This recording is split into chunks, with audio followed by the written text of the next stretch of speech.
28 सितंबर का आइल्स 100% गारंटी के साथ क्लियर करना चाहते हो तो मेरा 3 डेज का इंटेंसिव सेशन ज्वाइन करो। इस सेशन की सबसे बड़ी बात यह है कि अगर आपका रिक्वायर्ड स्कोर नहीं आ रहा तो आप इजीली तौर पे अपना रिक्वायर्ड स्कोर गेन कर सकते हैं। इस सेशन में हम लिसनिंग, स्पीकिंग, रीडिंग या राइटिंग का एक एक वर्ड टिप्स एंड ट्रिक्स के साथ करेंगे।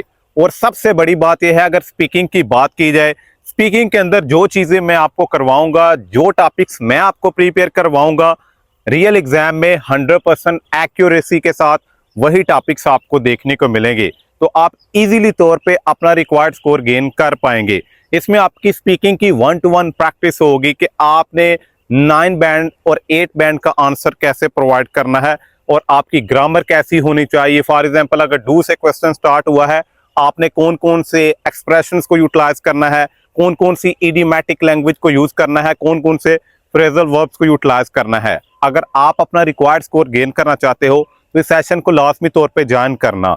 और सबसे बड़ी बात की जाए, अगर रीडिंग की बात की जाए, रीडिंग में बहुत ज्यादा स्टूडेंट्स को कंफ्यूजन आती है। याद रखिएगा, आईडीपी के मुताबिक 99% लोग जो हैं आर्ट्स में तो पास हो जाते हैं लेकिन रीडिंग में फेल हो जाते हैं। उसकी लॉजिकल रीजन ही यही है, स्टूडेंट्स को लेक्सिकल रिसोर्सेज का पता नहीं होता, पैराफ्रेजिंग की समझ नहीं होती, स्कीमिंग एंड स्कैनिंग की समझ नहीं होती। तो अगर आप रीडिंग को क्रैक करना चाहते हो तो इस सेशन में सबसे बड़ी बात यह है कि आपको जो मैं टिप्स एंड ट्रिक्स दूंगा वो 100% वर्क करेंगी। वर्क कैसे करेंगी कि मैं आपको बताऊंगा कि ट्रू फॉल्स के अंदर अगर ये वाला वर्ड आया है तो इसका आंसर फॉल्स होगा और इसका आंसर ट्रू होगा।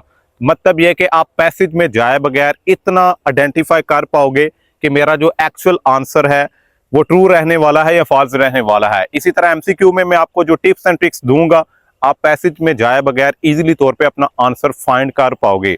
तो कितना कमाल का सेशन है कि आप पैसेज को रीड किए बगैर इतना जान सकते हो कि आपका रीडिंग में आंसर क्या रहने वाला है। इसी तरह अगर लिसनिंग की बात की जाए, लिसनिंग में आपको जो टिप्स एंड ट्रिक्स दूंगा, स्पीकर को सुने बगैर आपको इतना पता चल जाएगा कि इसका आंसर क्या रहने वाला है।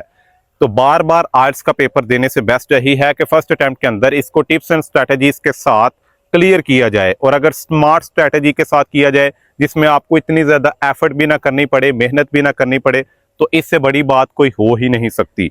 तो याद रखिएगा, इस सेशन को जल्दी से ज्वाइन करें। और अगर राइटिंग की बात की जाए, राइटिंग में आपने 8 बैंड 9 बैंड का ऐसे कैसे लिखना है, राइटिंग में कंपाउंड कम्प्लेक्स स्ट्रक्चर को कैसे यूटिलाइज करना है, ईच एंड एवरीथिंग इस सेशन में आपको मिलेगी।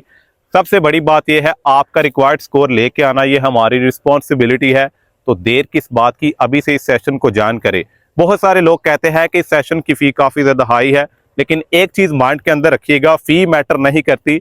मैटर ये करता है कि आपका रिक्वायर्ड स्कोर आए। क्योंकि आर्ट्स में बहुत ज्यादा ऐसे स्टूडेंट्स हैं जिनको साल हो गया है कि उनका आर्ट्स क्लियर नहीं हो रहा। तो ड्यूरेशन मैटर नहीं करता, मैटर ये करता है कि आपका रिक्वायर्ड स्कोर आए।